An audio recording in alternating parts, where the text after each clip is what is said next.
do të kisha pasur dëshirë të ishte një forcë mesme e dalur nga të rinjt apo intelektualet e Shqipërisë që të zëvendësoj edhe Berishën edhe Ramën.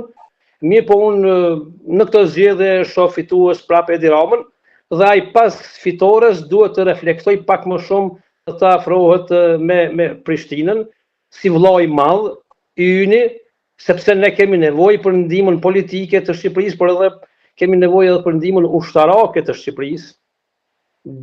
Nëse mund të ndodhë diçka e tillë në raport me Serbinë apo edhe me Rusinë, ne sikur e kishim gjatë luftës së mëhershme, por edhe në vitet e okupimit në ish Jugosllavi, shpresën e vetme e kishim Shqipërinë, dhe ndihmën e vetme e kishim nga Shqipëria, si në armatim, si në logjistik, si në aspektin moral. Ne prap nuk kemi ku të drejtohemi dikun tjetër poshtë Shqipërisë, poshtë Tiranës. E shikoni skenar real një rikthim pra në kufi të Serbisë, një ndërhyrje ushtarake?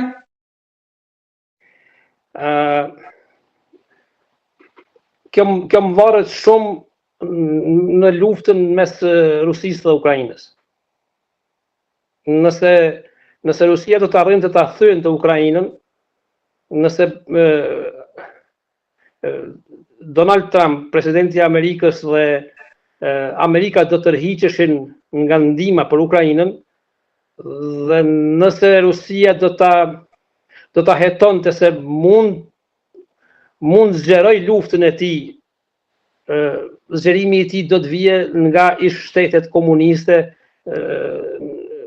siç janë domethënë Polonia, Hungaria, edhe ish Jugoslavia, por edhe tokat shqiptare, dhe kjo mund të ndodhë në variantin më të keq, por aq sa unë kam njohuri bota demokratike, Amerika dhe Evropa, nuk do ta lejojnë ndoshta një gjë të tillë.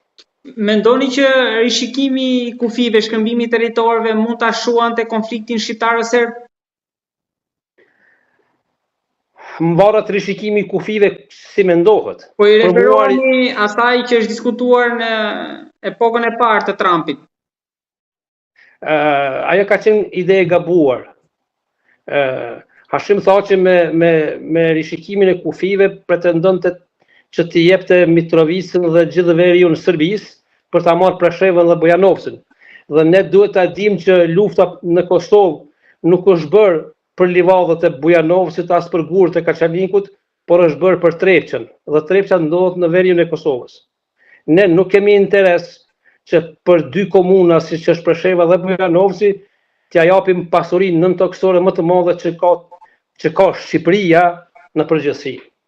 Pra, veri i Kosovës në asnjë formë nuk duhet të hyjë në pazaret politike të asnjë klase politike në Kosovë dhe as në Shqipëri. Dhe këtë Edi Rama duhet ta di shumë mirë. Besoj që unë mendoj që Edi Rama lëvizjet e tij politike që i bën në raport me Kosovën nuk i kanë nga padia, por i kanë nga interesat e tij personale me Vučićin.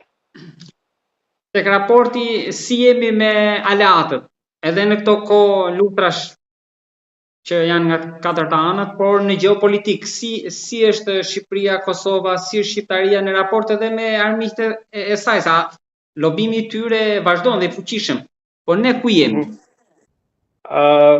Zhvillimet gjeostrategjike nuk janë gjithmonë të njëjta, nuk janë statike, ata ndryshojnë varësisht prej rrethonave politike dhe gjeostrategjike në botë.